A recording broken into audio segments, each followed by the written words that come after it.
Well, let's start with a picture. 我哋從一幅圖畫開始。Get the joke? The end is near. 50th anniversary edition.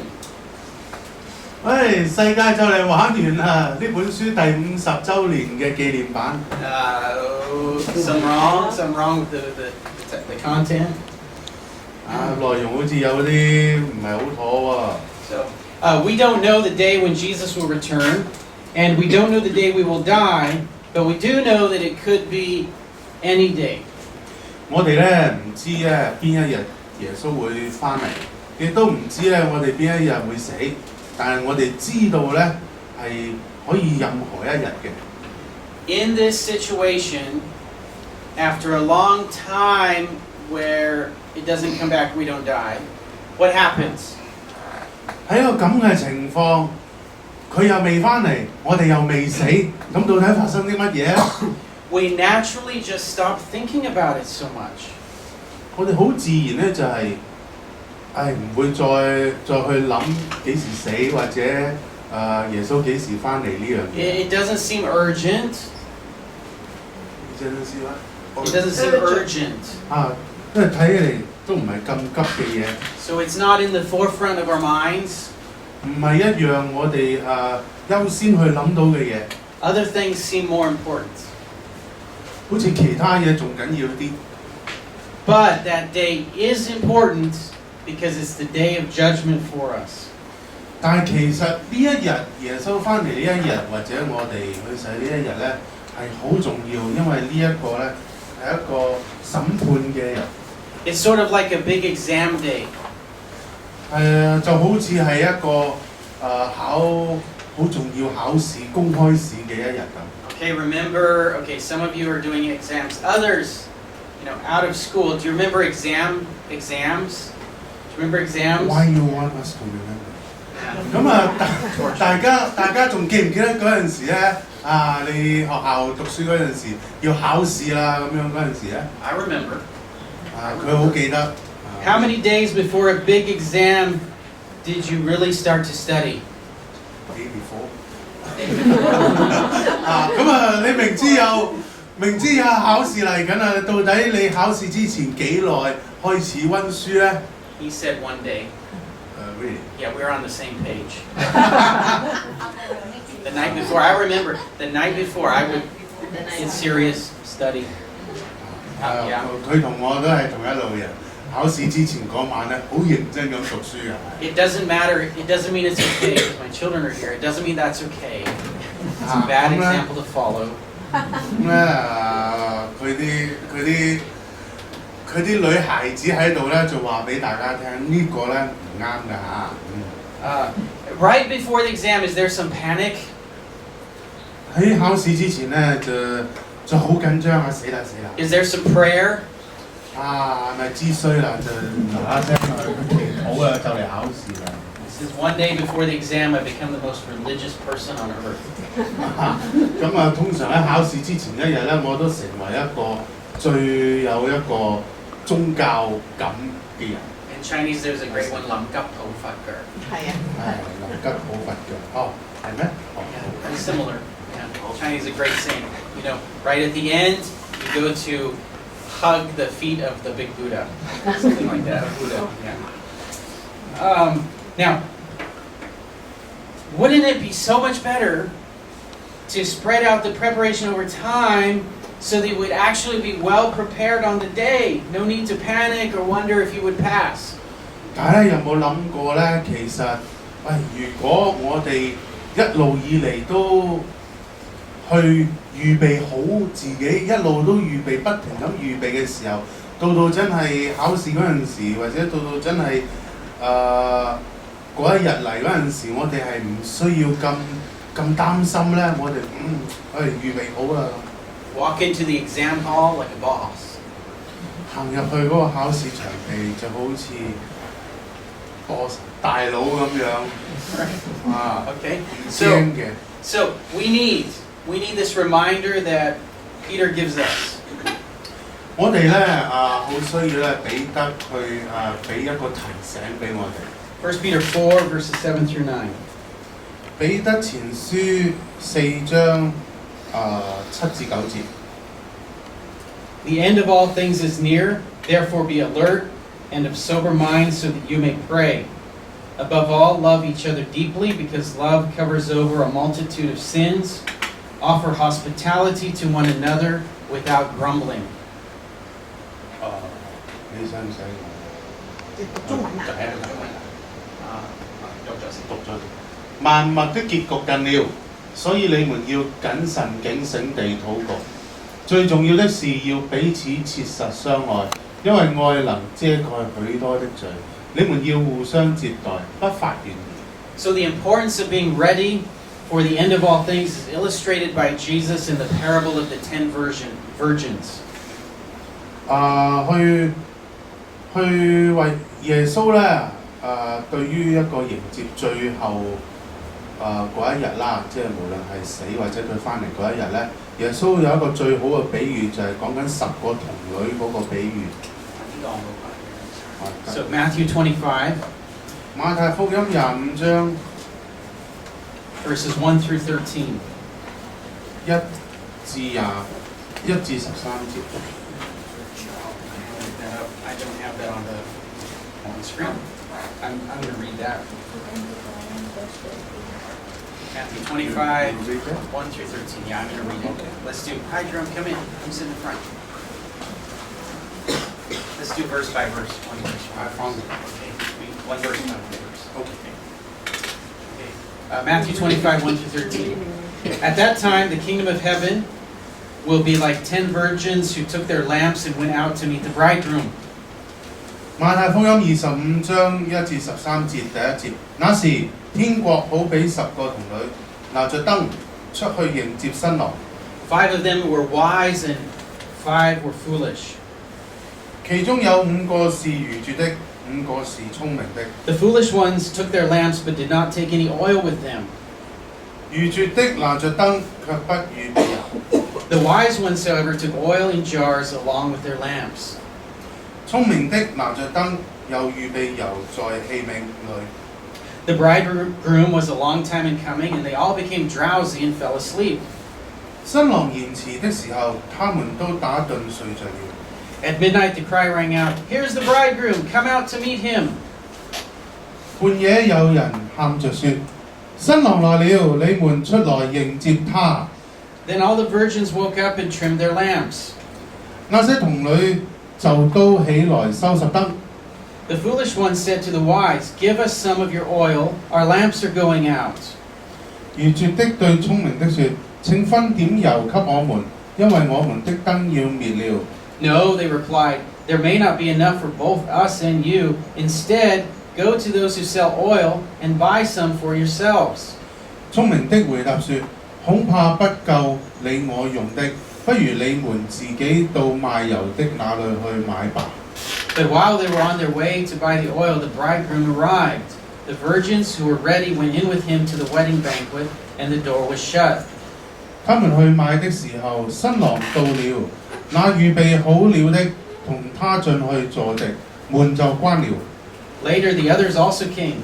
"Lord, Lord," they said, "open the door for us." 其餘的童女隨後也來了，說：主啊，主啊，給我們開門。But he replied, "Truly I tell you, I don't know you." 他卻回答說：我實在告訴你們，我不認識你們。Therefore keep watch, because you do not know the day or the hour. 所以你們要警醒，因為那日子、那時辰，你們不知道。Since we don't know when the end of all things will be, and because its importance is so great to us personally, we have to treat it as near. 因為我哋係唔知道咧，所有萬物嘅事情咧幾時完結，但係又因為呢一個係對我哋嚟講本身個人係咁重要嘅時候咧。So we have to treat it as near. If we treat it as far off, we'll get lazy and we'll find ourselves not prepared when it comes. 正因為呢一日咁重要，我哋咧就應該要將佢當做係隨時發生咁樣嘅態度去對待。如果唔係咧，我哋就會好容易咧令到自己懶惰，同埋咧到嗰個時候嚟嘅時候，我哋先發現咧，我哋係預備不足。Now here's another mini story from Jesus that makes a similar point. Matthew 24. Go back one chapter. Matthew 24, verse 44 to 47. 另外咧有個小故事咧，就係關於耶穌就講關於呢樣嘢。Matthew 24. 唔使揭啦，就喺前面嘅。Yeah, just go back to chapter. Matthew 24, verse 44 to 47. So you also must be ready, because the Son of Man will come in an hour when you do not expect him. 所以你們也要預備，因為你們想不到的時候，人子就來了。If he's coming when you don't expect him, you have to be ready all the time, right? 如果佢係喺一個你唔知道嘅時間翻嚟嘅時候咧，咁你就其實要無時無刻都要預備好喎。So if I go out and I leave my children at home, I don't tell them when I'm coming back. Exactly. 所以咧每一次咧佢出去嘅時候咧，佢都唔會話俾佢啲小朋友知咧，佢幾時翻嚟嘅。Exactly. Not, why not? 點解唔講咧？你哋知道啦，好古靈精怪啊。Verse 45. Who then is the faithful and wise servant whom the master has put in charge of the servants in his household to give them their food at the proper time? 45節，誰是忠心有見識的僕人，為主人所派，管理家裏的人，按時分糧給他們呢？ It will be good for that servant whose master finds him doing so when he returns. 主人來到看見他這樣行，那僕人就有福利。Truly I tell you, he will put him in charge of all his possessions. 我實在告訴你們，主人要派他管理一切所有的。How can we be prepared and be found to be doing what our master wants when he returns? 我哋咧能夠點樣咧去預備好自己，然後咧就去隨時能夠做到當主人翻嚟嘅時候，佢想要我哋做嘅嘢咧。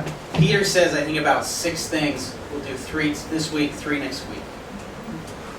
彼得講咗6樣嘢嘅，我哋今個禮拜講3樣，下個禮拜講3樣。The first one is here in verse 7. Be alert and of sober mind.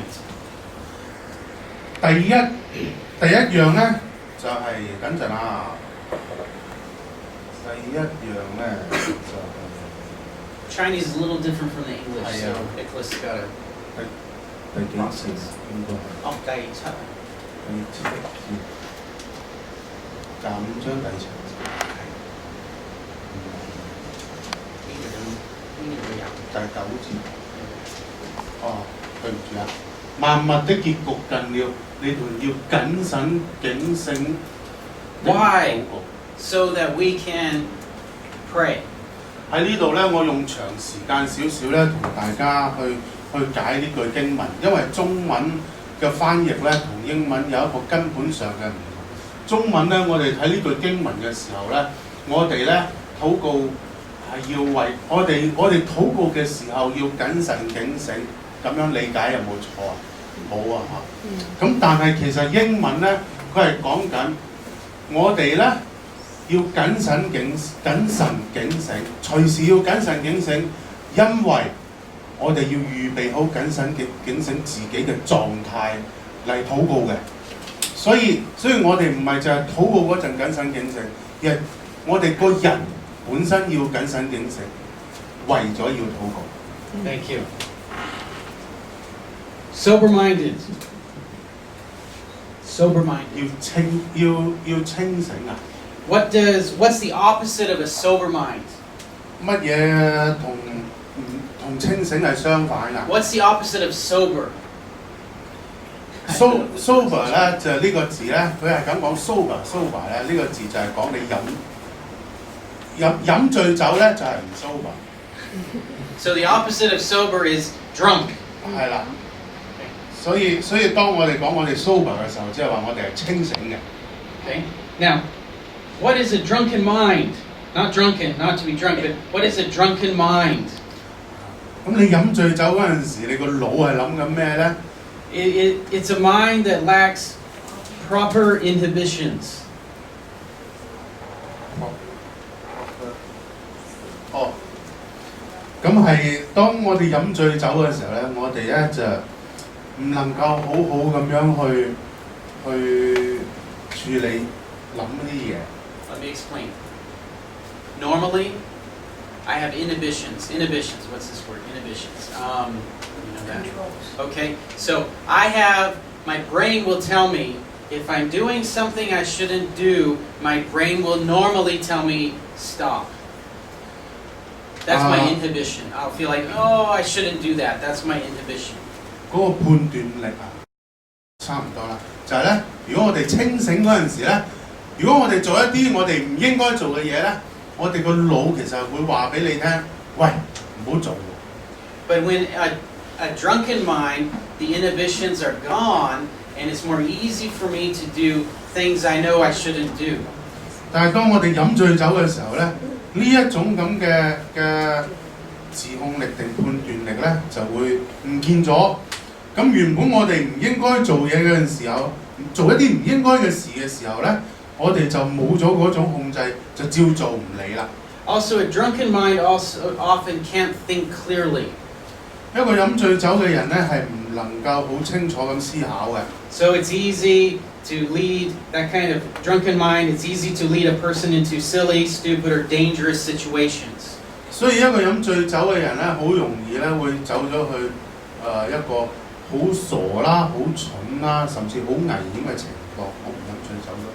Now, does it mean that if you don't drink, you automatically have a sober mind?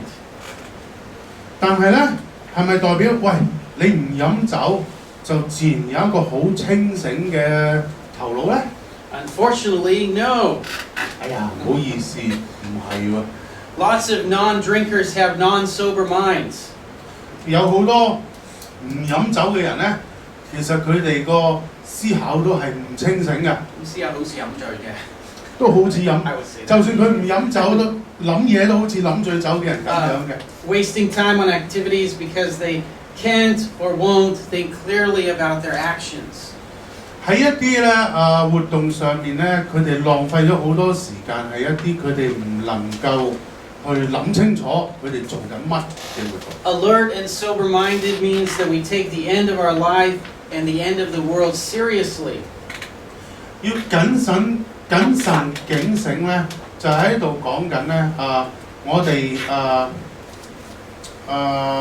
哋好認真咁對待我哋將會完結嘅生命同埋將會過去嘅世界。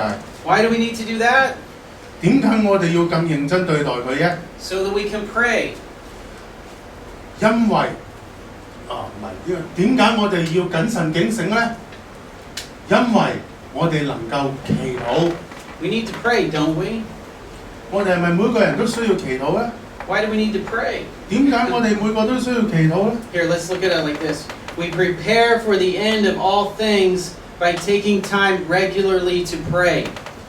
我哋咧為咗預備將來嗰一日嚟到嘅時候咧，我哋能夠預備好，所以我哋要恆久禱告。When what is praying?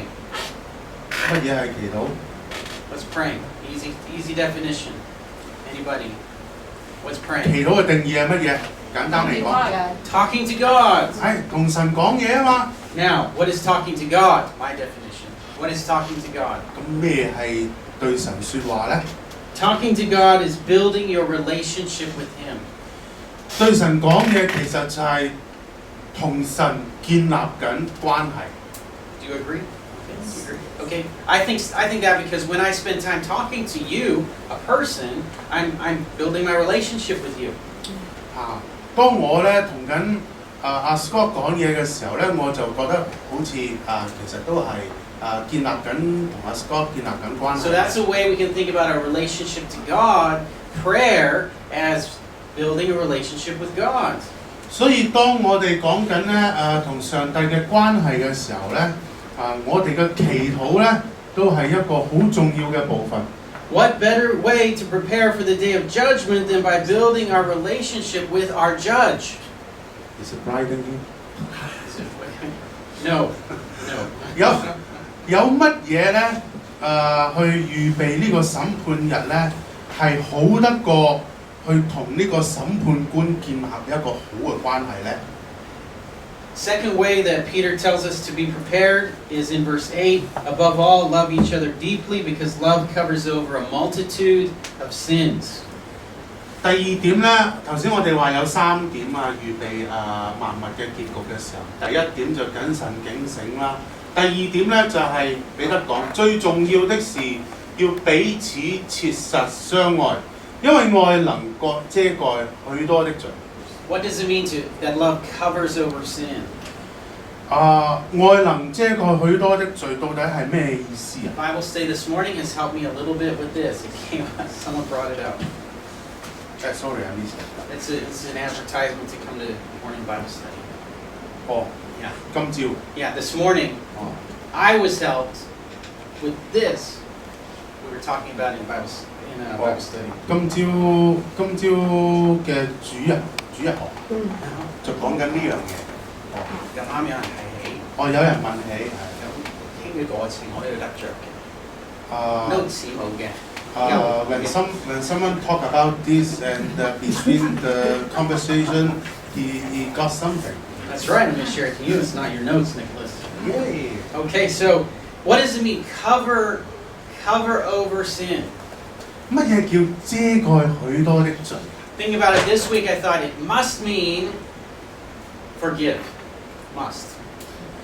諗下今個禮拜有啲乜嘢咧，我一定要原諒嘅。I think that's it. That's what it means. Covers over. Covering over.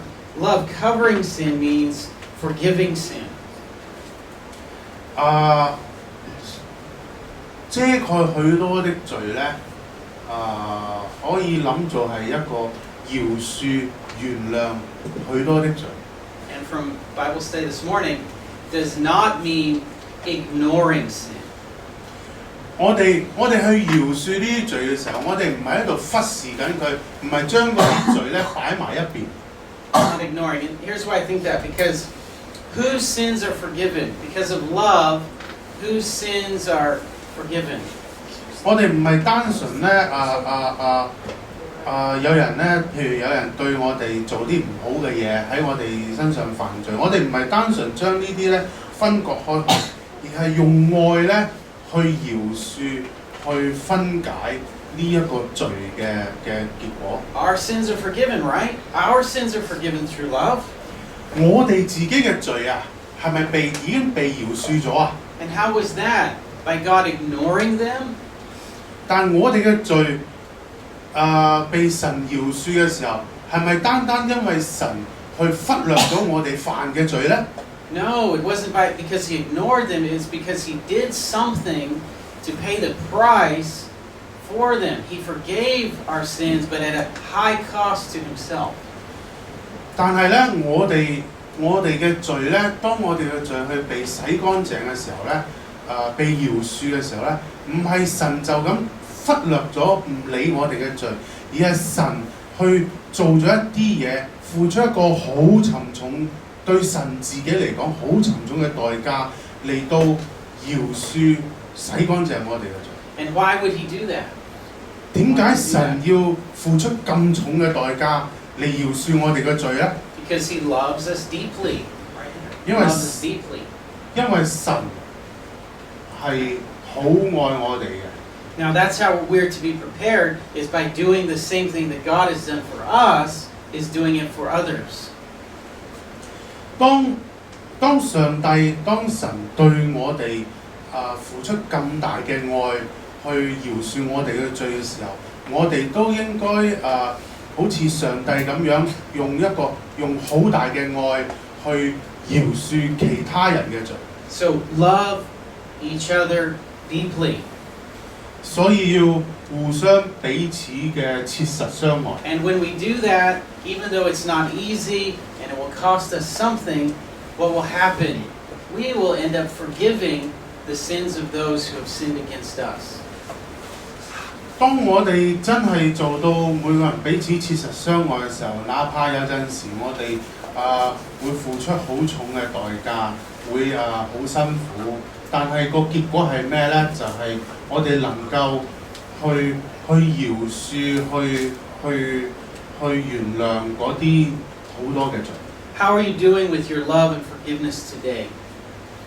喺今時今日我哋點樣能夠做到愛？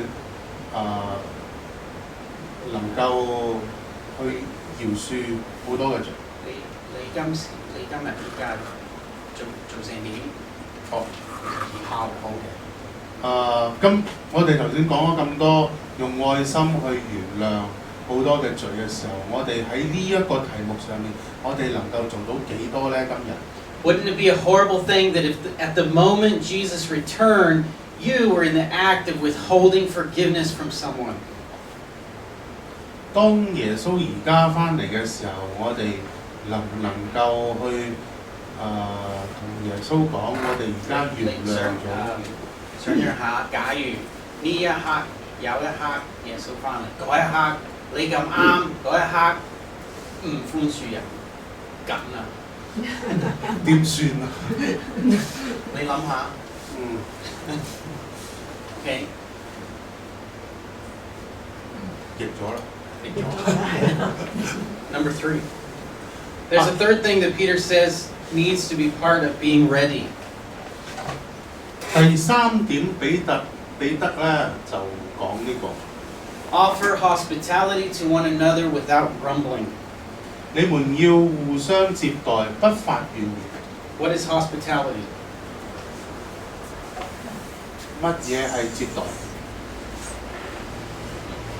Come in, welcome. There are 2 chairs here just for you. Yay. Hospitality has nothing to do with the hospital. 接待咧，其實係同呢個醫院冇乜關係。I looked it up. Google says, hospitality is the friendly and generous reception and entertainment of guests, visitors, or strangers.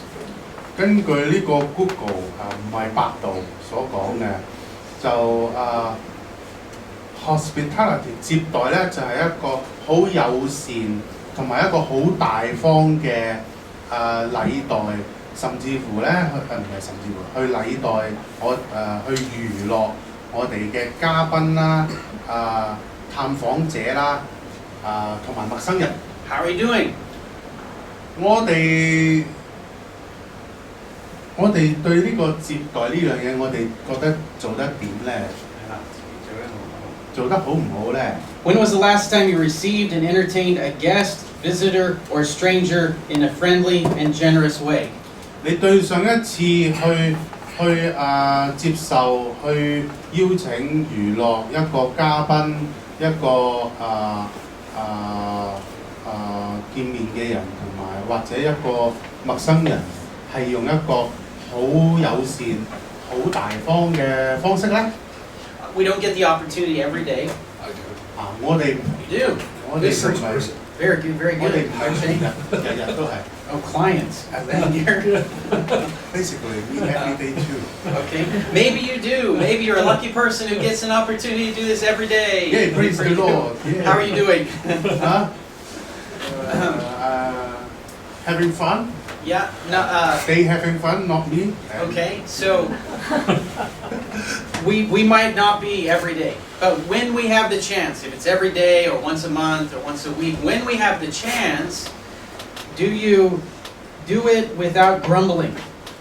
We need to do it. We need to. And we need to do it without grumbling.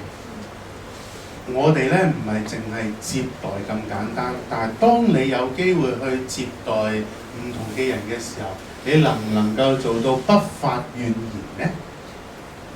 The definition says it's the generous reception of people. The generous reception of people.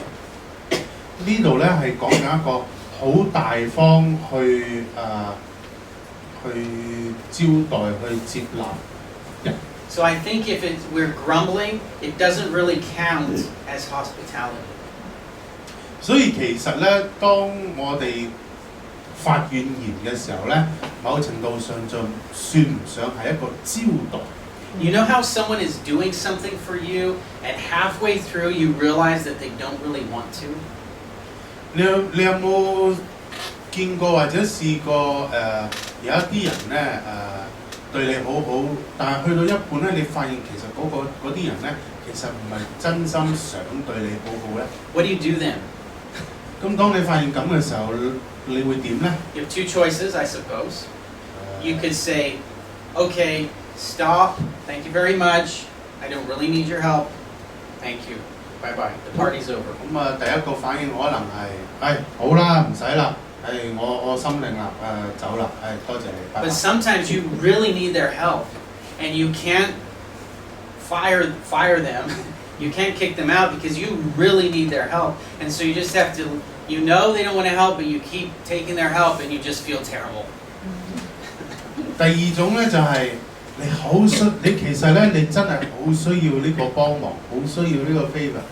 咁咧你一方面知道佢唔想，但係一方面厚住面皮去接受呢一個招待或者對你好嘅事情嚟講咧，你個心係好唔舒服嘅。But if a person helps you willingly and with joy, it's such a different feeling, and it's a good feeling.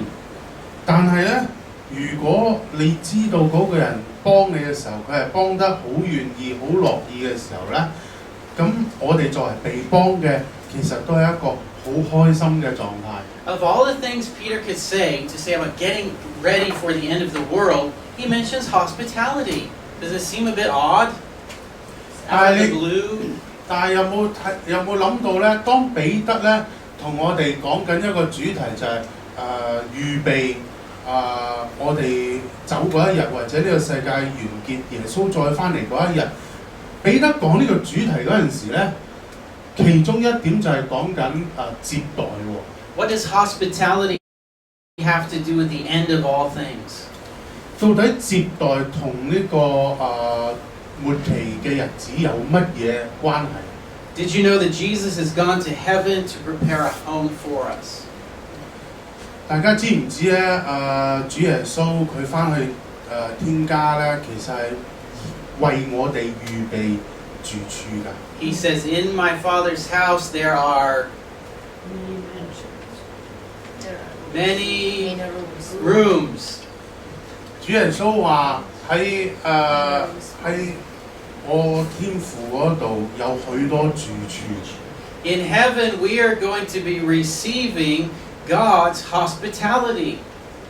喺天堂嗰度咧，我哋其實係準備緊去接受神嘅接待。Now imagine this situation. Imagine Jesus coming back. He's coming back to this world to show us the ultimate hospitality of an eternal home in heaven, just at the moment you are turning someone away from your door or grumbling about a guest. 想像一下，如果耶穌翻嚟嗰陣時咧，原本係話我嚟接待你㗎，我係嚟招呼你嚟天堂㗎。但係咧，你發現咧天堂嗰度咧有人對你發怨言。唔係咁啱喺個咁啱耶穌翻嚟，佢翻嚟做咩？最理想嘅招待俾我哋啊嘛。咁啱佢翻嚟嗰一刻，我就閂咗個門俾人入嚟，或者有個客心就喺度埋怨嗰個客。嗰一刻，你諗下，仲正，明唔明啊？Did you get it? 又譯咗啦。That would be terrible. That would be terrible. 係，其實呢個我而家喺度笑緊，但係其實呢個係一個好差嘅一個情況。最終極嘅招待接待遇上一個俾人白埋痛苦，發緊牢騷埋怨緊嘅時間。Okay, let's pray. 我哋一齊祈禱。Dear Jesus, thank you for preparing a home in heaven for us. 親愛主耶穌，感謝你咧，去為我哋預備一個家。We don't know when you will come back, but we look forward to that day with hope. 我哋咧唔知你幾時翻嚟，但係咧我哋一直喺度期待緊呢一日嚟。Help us to be ready on that day or on the day we die. 求主耶穌你幫助我哋咧去好好預備好，去面對去接受呢一日。Help us to have the love to forgive and the love to offer hospitality with a happy heart. 求主耶穌你咧俾我哋咧用我哋嘅愛去原諒，去遮蓋好多罪，俾我哋用我哋嘅愛咧去接待人。May we become more like you every day. 願意我哋咧越嚟越似主耶穌你。In your name, may these things be so. 祈禱奉主耶穌基督得勝嘅名。